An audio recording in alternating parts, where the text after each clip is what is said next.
Students, कैसे हो आप सब। आई होप कि you all will be good at home. अपने रिवीजन केमिस्ट्री में हम लोगों ने last lecture structure of atom में पढ़ा था Bohr's atomic model. I hope कि वो आपने रिवाइज कर लिया होगा। अब बोर्स एटॉमिक मॉडल के कॉन्टिन्यूएशन में ही हमने आगे पढ़ना है। बोर एटॉमिक मॉडल आपको मालूम है आने वाले टाइम पे फेल हो गया। बोर एटॉमिक मॉडल के फेल होने का जो मेन रीज़न रहा वो क्या रहा? वो रहा dual nature of electron. Dual nature of electron. Electron के पास दो नेचर थे, एक पार्टिकल और दूसरा वेव नेचर। जब बोर ने अपना मॉडल दिया था तो बोर ने इलेक्ट्रॉन के पार्टिकल नेचर से मॉडल बनाया था, यानी कि इलेक्ट्रॉन पार्टिकल की तरह बिहेव करता है।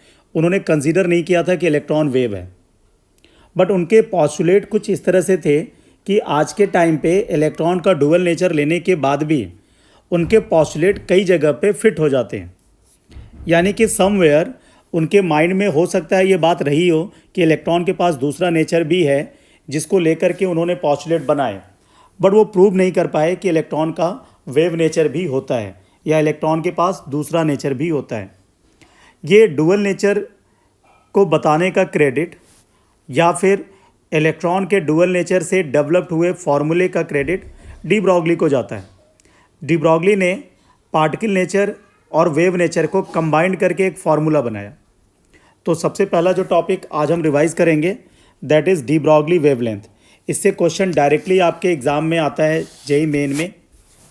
तो देखेंगे डी ब्रॉगली वेवलेंथ।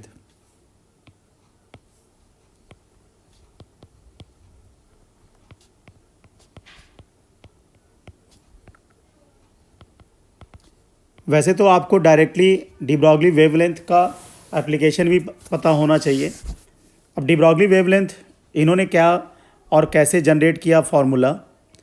इन्होंने एक तो प्लैंक क्वांटम थ्योरी का यूज़ किया, E is equal to H nu, जो कि आपको मालूम है हो जाता है एस सी अपॉन लैम्डा। दूसरा इन्होंने फार्मूला लिया था आइंस्टीन का फार्मूला जो एनर्जी और मास को रिलेट करता है, E is equal to M C square. उन्होंने क्या किया, इन दोनों फार्मूले को इक्वेट कर दिया और इक्वेट करने के बाद उन्होंने कैलकुलेट किया ये लैम्डा। ये जो लैम्डा कैलकुलेट किया ये आ गया h अपॉन एम सी। अब यहाँ पे जो c था that was velocity of light. आपको मालूम है थ्योरी ऑफ रिलेटिविटी क्या कहता है, moving mass is equal to rest mass upon under root 1 minus V square upon C square. ये थ्योरी ऑफ रिलेटिविटी से फॉर्मूला आता है, जहाँ पे m को आप क्या बोलते हो, मूविंग मास। यानी कि जब कोई पार्टिकल मूव करता है तो उसका मास कुछ इस तरीके से चेंज हो जाता है। ये है पार्टिकल का रेस्ट मास। v है वेलोसिटी ऑफ पार्टिकल और c आपको मालूम है this is velocity of light. इस फॉर्मूले से हमें ये पता चलता है कि वेलोसिटी ऑफ लाइट कभी भी वेलोसिटी ऑफ पार्टिकल के बराबर नहीं हो सकती, यानी कि v can not be equal to c। अगर ये v c के इक्वल हो गया तो आप देखोगे m की वैल्यू क्या आएगी, इनफाइनाइट। तो v हमेशा क्या होगा, c से कम ही होगा। इस कॉन्सेप्ट को लेकर के डी ब्रॉगली ने कहा यहाँ जो फॉर्मूले में lambda is equal to H upon M C है, इस c को रिप्लेस करके उन्होंने यहाँ पे वेलोसिटी ऑफ पार्टिकल कर दिया और एक फार्मूला डेवलप हो गया lambda is equal to H upon M V, जिसे हम कहते हैं डी ब्रॉगली वेवलेंथ। अब ये v क्या है, this is velocity of particle. m क्या है, मास ऑफ पार्टिकल। और ये h क्या है, दिस इज प्लैंक्स कांस्टेंट। आपको इसकी वैल्यू पता होनी चाहिए, 6.63 इंटू 10⁻⁻34। लैम्डा डी को ही हम बोलते हैं डी ब्रॉगली वेवलेंथ।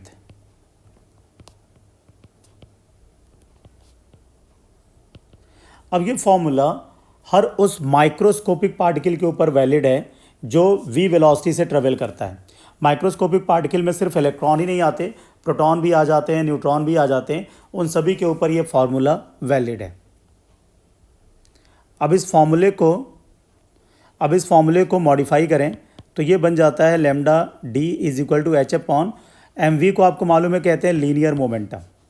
तो एक फॉर्मूला ये भी आ जाता है lambda D is equal to H upon P. और मॉडिफिकेशन कर रहे हैं तो काइनेटिक एनर्जी होती है हाफ एम वी स्क्वायर। यहाँ से वेलोसिटी निकलेगा √2 times kinetic energy upon M. और अगर इस वेलोसिटी को डी ब्रॉगली वेवलेंथ के फॉर्मूले में पुट करें तो नया रिलेशन आ जाता है h upon √2 m times kinetic energy. ये काइनेटिक एनर्जी के फॉर्म में फॉर्मूला बन जाता है। इसके बाद अगर कोई electron under the potential difference v अगर मूव करता है तो आपको मालूम है काइनेटिक एनर्जी होती है charge multiplied by potential difference. ये v है पोटेंशियल डिफरेंस। तो काइनेटिक एनर्जी का formula charge into potential difference. अगर इलेक्ट्रॉन है तो इलेक्ट्रॉनिक चार्ज को हम लिखते हैं E से। ये हो जाएगा kinetic energy is equal to E into we.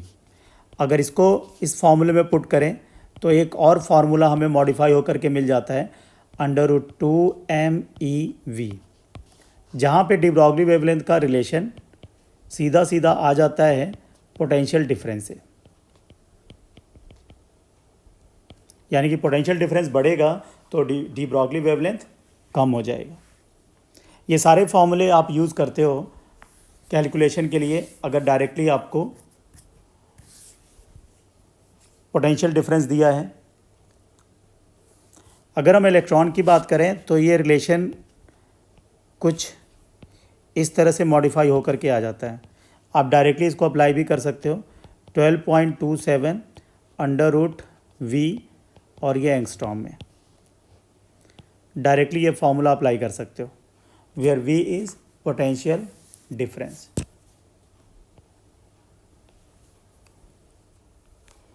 अब नेक्स्ट इम्पॉर्टेंट टॉपिक है हाइजेनबर्ग अनसर्टेनिटी प्रिंसिपल। इलेक्ट्रॉन के डुअल नेचर से हाइजेनबर्ग ने एक और प्रिंसिपल बनाया। इन्होंने कहा कि अगर इलेक्ट्रॉन कॉन्टिन्यूसली मूव कर रहा है एज ए वेव तो उसकी पोजीशन को फिक्स नहीं किया जा सकता। इवन उसकी वेलोसिटी को भी हम फिक्स नहीं कर सकते, यानी कि दोनों में कुछ ना कुछ एरर रहेगा। उन्होंने एक फॉर्मूला भी बनाया। उन्होंने लिया error in position and error in momentum. इन दोनों को मल्टीप्लाई किया तो देखा कि इसकी वैल्यू कम से कम h/4 आती है। यानी कि delta X into delta P greater than और equal to h/4। That means minimum value कितनी h/4। डेल्टा एक्स को बोला एरर इन पोजीशन,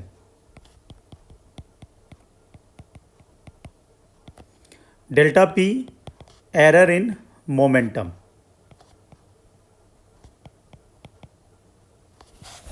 हम डेल्टा पी को चाहें तो रिलेट कर सकते हैं वेलोसिटी से। आपको मालूम है पी लीनियर मोमेंटम है। अगर मैंने कहा हो P1 तो ये हो जाएगा V1 फॉर एन इलेक्ट्रॉन। अगर उसका मास लिया मैंने m तो, या किसी भी माइक्रोस्कोपिक पार्टिकल जिसका मास m लिया गया है। P2 होगा तो ये क्या हो जाएगा mv2। तो अगर मैं P2 माइनस P1 लूँ डेल्टा P तो ये आ जाएगा m v2 minus v1 that means m delta v। तो delta v error in velocity है तो delta p is equal to आ गया m डेल्टा v। यानी कि एरर इन मोमेंटम की जगह पे आप एरर इन वेलोसिटी को रिलेट करके भी लिख सकते हो। तो यही फॉर्मूला मॉडिफाई हो जाता है delta x into delta v greater than और इक्वल टू h/4πm। यानी कि किसी भी इलेक्ट्रॉन की या माइक्रोस्कोपिक पार्टिकल की आप वेलोसिटी और पोजीशन को फिक्स नहीं कर सकते। तो इनका स्टेटमेंट कुछ इस तरह से आता है, it is impossible to measure simultaneously the exact position and exact momentum of a microscopic particle like electron, proton and neutron. ये ध्यान रखना है कि ये जो फार्मूला है ये वाला फार्मूला या फिर ये वाला formula, this formula is valid only for microscopic particle.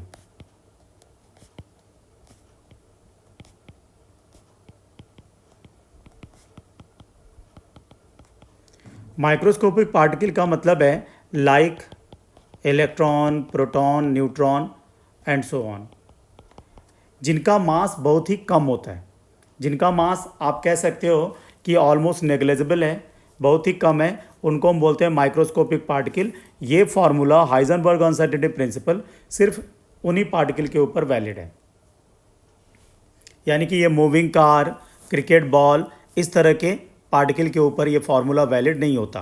वो आप यहाँ से देख भी सकते हो एच की वैल्यू कितनी होती है, 6.63 इंटू 10⁻⁻34। अब देखो ये जो m है, अगर m इसी के कंपेरेबल है फिर तो ये कुछ वैल्यू रीजनेबल आएगी। अगर m आपने कुछ ज़्यादा ले लिया, सपोज़ करो आपने 10 ग्राम ले लिया, 10 ग्राम का मतलब हो गया कि आप रखोगे 0.01 kg। ध्यान रखेंगे मास यहाँ पे kg में रखना होता है SI यूनिट में, तो आप 0.01 kg रखोगे तो ये ज़्यादा डिफरेंस तो बनाएगा नहीं, और इतना कम आएगा अगर delta X into delta we, तो वो ऑलमोस्ट क्या होगा, नॉन मेजरेबल, उसको मेज़र ही नहीं कर पाएंगे। इसलिए हम कहते हैं कि ये जो m है ये बहुत ही कम होना चाहिए। यानी कि जैसे इलेक्ट्रॉन है तो उसका मास कितना होता है, 10⁻31 kg। तो इस तरह के पार्टिकल हैं तो कुछ कैंसिलेशन होगा, तो delta X into delta we की कुछ रीजनेबल वैल्यू आपको मिलेगी। आप कहोगे ये फार्मूला उनके लिए वैलिड हो पाएगा। तो ध्यान रखेंगे this formula is valid only for microscopic particle.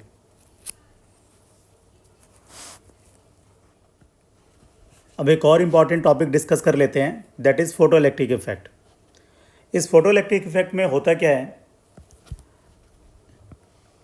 जैसे मैं एक मेटेलिक प्लेट ले रहा हूँ, ये मेटेलिक प्लेट है, मेटल सरफेस,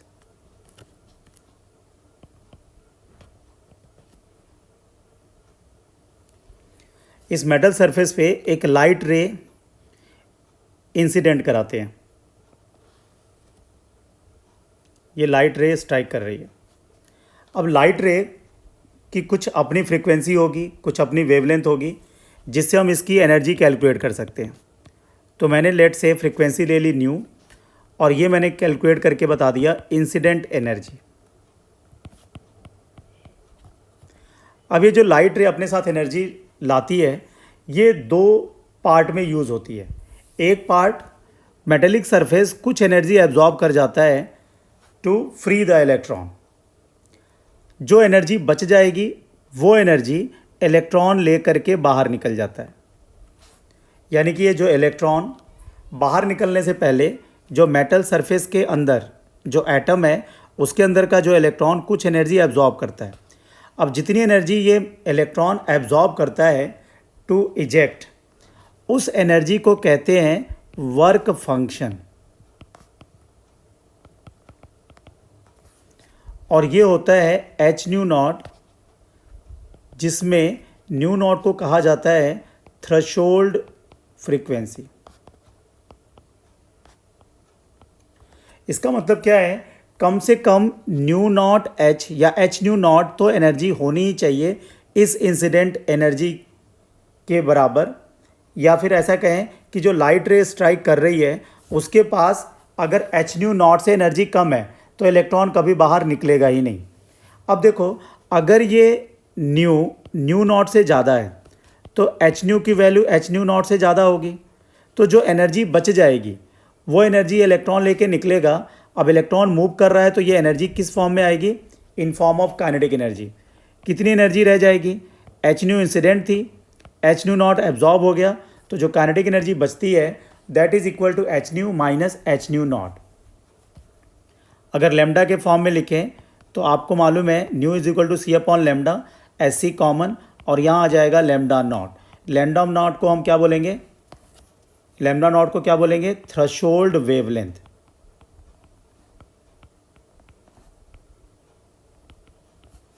और काइनेटिक एनर्जी से अगर वेलोसिटी कैलकुलेट करनी है तो हम रख सकते हैं हाफ mv²। यानी कि जो फार्मूला हमें यूज़ करना होता है वो ये सिंपल सा formula H nu minus new not. अब आपको पता है ये काइनेटिक एनर्जी जीरो हो जाएगी अगर न्यू किसके बराबर हो जाएगा, न्यू नॉट के। तो आप कह सकते हो नो इजेक्शन ऑफ इलेक्ट्रॉन, क्योंकि अगर काइनेटिक एनर्जी जीरो होगी तो इलेक्ट्रॉन बाहर कैसे निकलेगा। यानी कि इजेक्शन ऑफ इलेक्ट्रॉन के लिए कंडीशन क्या बन जाती है,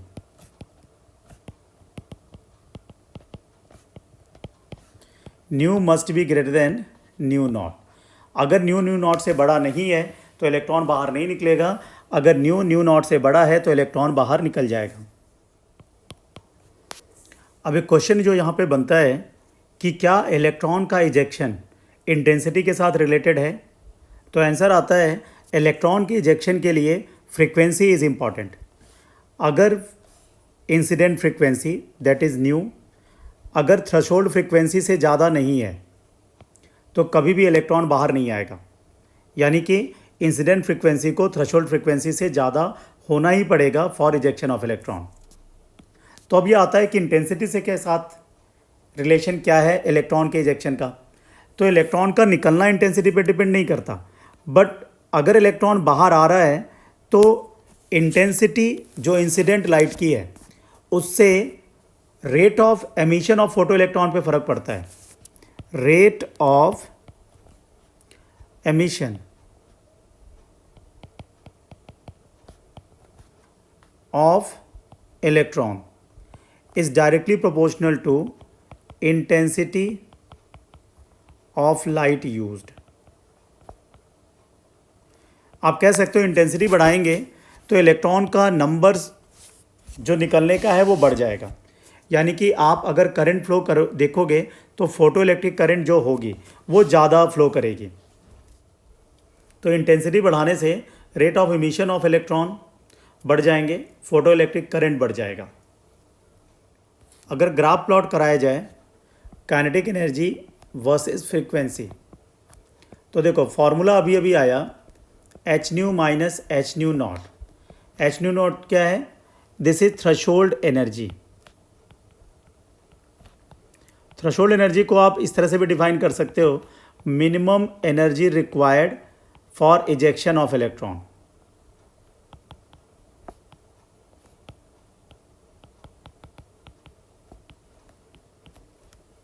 और एच न्यू क्या है? एच न्यू है इंसिडेंट एनर्जी, और काइनेटिक एनर्जी आपको मालूम है जो इलेक्ट्रॉन बाहर निकलेगा उसकी एनर्जी काइनेटिक एनर्जी। अब देखना एच न्यू को हमने लिया हुआ है एक्स एक्सिस पे और काइनेटिक एनर्जी को लिया हुआ है वाई एक्सिस पे। तो देखो ये वाई न्यू क्या है एक्स, तो ये Y is equal to M X plus C आ रहा है। जो ये Y is equal to M X plus C को फॉलो कर रहा है, एम तो एच के बराबर है बट सी यहाँ पे क्या है? नेगेटिव, यानी कि ये जो ग्राफ होगा ग्राफ स्लोप तो पॉजिटिव दिखाएगा और ये एम इज इक्वल टू क्या है? एच, बट ये जो इंटरसेप्ट है वो नेगेटिव आ रहा है, ठीक है। और नेगेटिव कितना आ रहा है? एच न्यू नॉट, यानी कि यहाँ पे जो फ्रीक्वेंसी आएगी वो बेसिकली कितनी आएगी? New not. यानी कि काइनेटिक एनर्जी यहाँ तक तो जीरो भी नहीं है। अगर काइनेटिक एनर्जी बढ़ेगी कब? जब न्यू की वैल्यू न्यू नॉट से ज़्यादा होगी, तब ये इलेक्ट्रॉन बाहर निकलेगा और आपको इस तरह का ग्राफ मिल जाएगा। अगर यही ग्राफ प्लॉट किया जाए इंटेंसिटी वर्सेस काइनेटिक एनर्जी,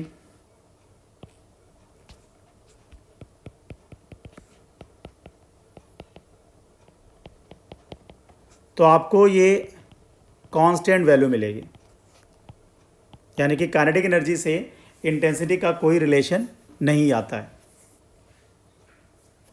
तो ये वैल्यू रहेगी कांस्टेंट।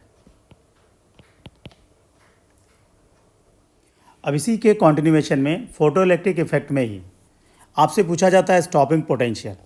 अब स्टॉपिंग पोटेंशियल क्या होता है? Minimum potential at which photo electric current become zero is called stopping potential.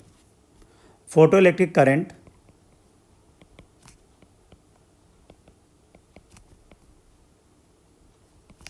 Become zero, तो जो मिनिमम पोटेंशियल अप्लाई करते हैं उसे ही कहते हैं स्टॉपिंग पोटेंशियल। अब आपको मालूम है, आपने काइनेटिक एनर्जी का फॉर्मूला लिखा हुआ है H nu minus H nu naught, तो ये काइनेटिक एनर्जी को हम ई वी नॉट के इक्वल कर देते हैं। तो ये वी नॉट हमारे लिए क्या है? Stopping potential will be equal to H nu minus H nu naught. तो वी नॉट यहाँ से कैलकुलेट हो जाएगा, this will be stopping potential. तो ये क्या आ जाता है? H upon E nu minus H upon E nu naught. आप चाहो तो यहाँ पे भी ग्राफ प्लॉट किया जा सकता है स्टॉपिंग पोटेंशियल वर्सेस फ्रीक्वेंसी।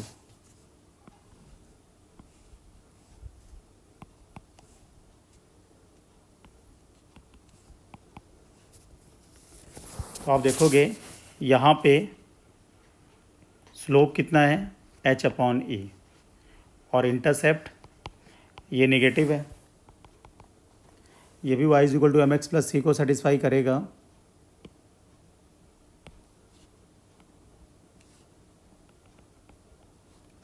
ये जो m है that is equal to h/e और ये इंटरसेप्ट है h/0/e।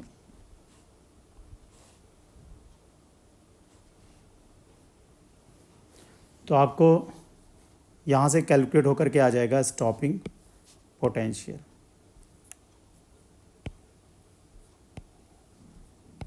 तो ये एक इम्पॉर्टेंट फॉर्मूला आपको और मिल जाता है।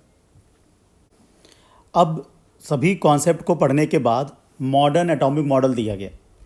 मॉडर्न एटॉमिक मॉडल को हम वेव मैकेनिकल मॉडल भी बोलते हैं और इस मॉडल को बनाने का जो क्रेडिट मिला है वो है इरविन श्रोडिंगर।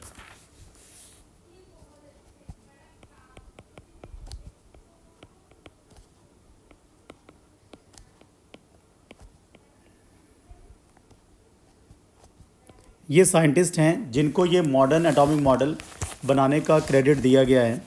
इन्होंने एक कॉम्प्लिकेटेड इक्वेशन बनाई है जिसको हम जानते हैं श्रोडिंगर वेव इक्वेशन के नाम से। ये वेव इक्वेशन है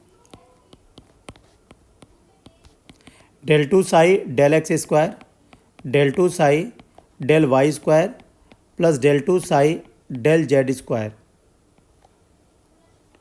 plus 8 pi square m over h square e minus V psi equals to 0।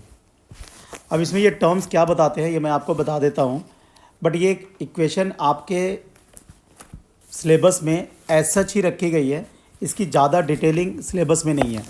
जब आप इंजीनियरिंग कॉलेज में जाओगे तो वहाँ पे आपको ये फिजिक्स में पढ़ाया जाएगा, इसकी डेरिवेशन और इसकी डिटेल। यहाँ पे आपको सिर्फ इस इक्वेशन के बारे में थोड़ी इन्फॉर्मेशन चाहिए जो मैं आपको दे रहा हूँ।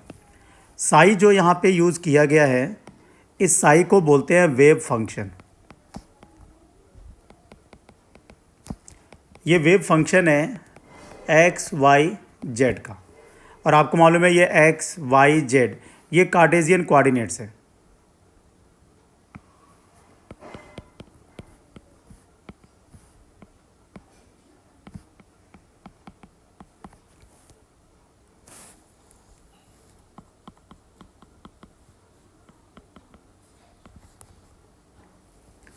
अब m क्या है, m is mass of electron, h आपको मालूम है प्लैंक्स कांस्टेंट, E है टोटल एनर्जी ऑफ इलेक्ट्रॉन और V है पोटेंशियल एनर्जी ऑफ इलेक्ट्रॉन। ये सारे टर्म जो यूज़ होते हैं इस इक्वेशन में। अब यहाँ पे इस इक्वेशन के सॉल्यूशन से कई सारे कॉन्क्लूज़न श्रोडिंगर ने लिए हैं और उन कॉन्क्लूज़न के बेसिस पे ही मॉडर्न एटॉमिक मॉडल बनाया गया है। तो इस इक्वेशन को सॉल्व करना इजी नहीं है, ये डबल डिफरेंशिएशन की इक्वेशन है, तो आप इसको सॉल्व करना इंजीनियरिंग कॉलेज में सीखोगे। यहाँ के लिए सिर्फ इतना कि जब इसका सॉल्यूशन आता है तो इस सॉल्यूशन के अकॉर्डिंग हम energy level of the shell के बारे में बता पाते हैं, शेप्स के बारे में बता पाते हैं और इलेक्ट्रॉन की ओरिएंटेशन या most probable distribution of electron around the nucleus क्या होना चाहिए ये बता पाते हैं। और इसके सॉल्यूशन से हमें एक सेट ऑफ नंबर्स मिलते हैं। ये एक सेट ऑफ नंबर्स देता है जिनको हम बोलते हैं क्वांटम नंबर्स।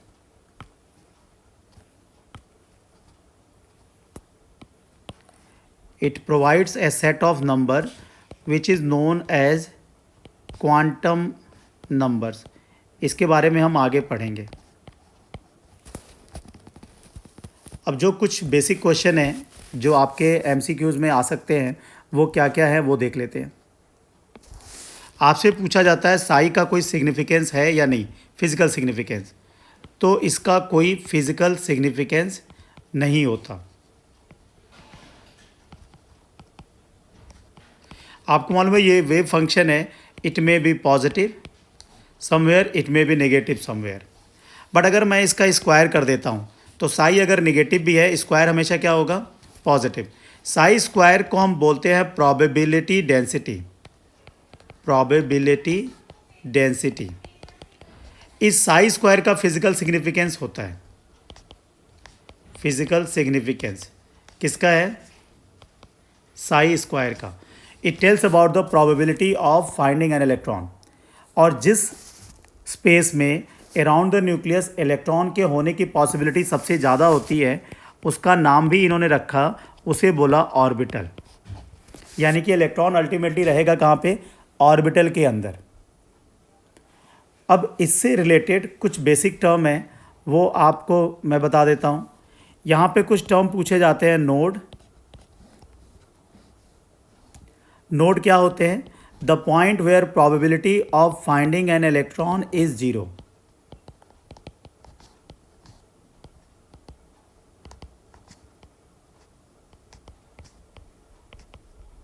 उन पॉइंट्स को कहते हैं नोड। अब नोड कितने टाइप के होते हैं, ये दो टाइप के होते हैं। एक को कहते हैं रेडियल नोड, दूसरे को कहते हैं angular node.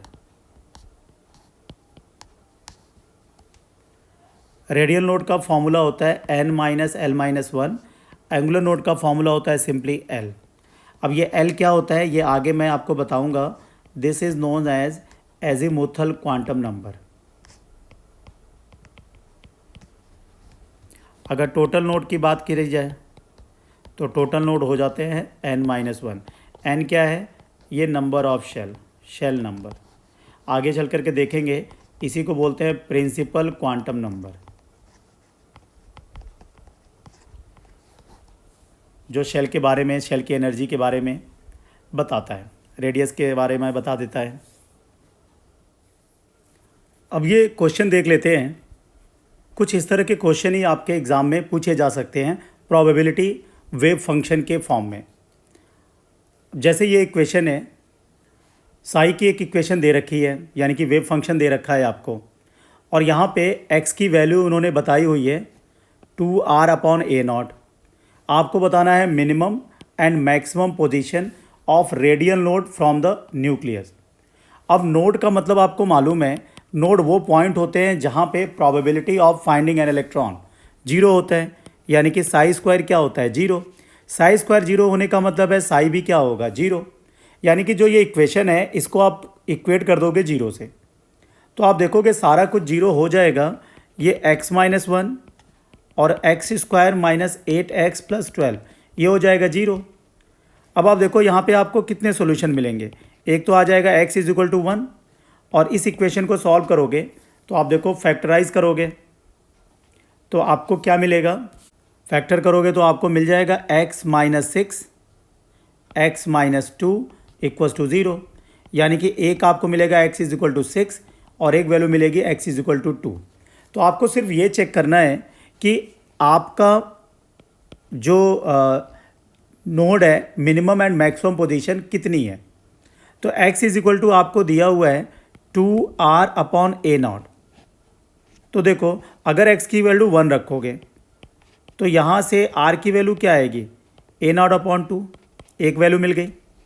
x is equal to 6 रखोगे तो 2r/a0, r is equal to क्या आएगा 3a0, दूसरी वैल्यू मिल गई।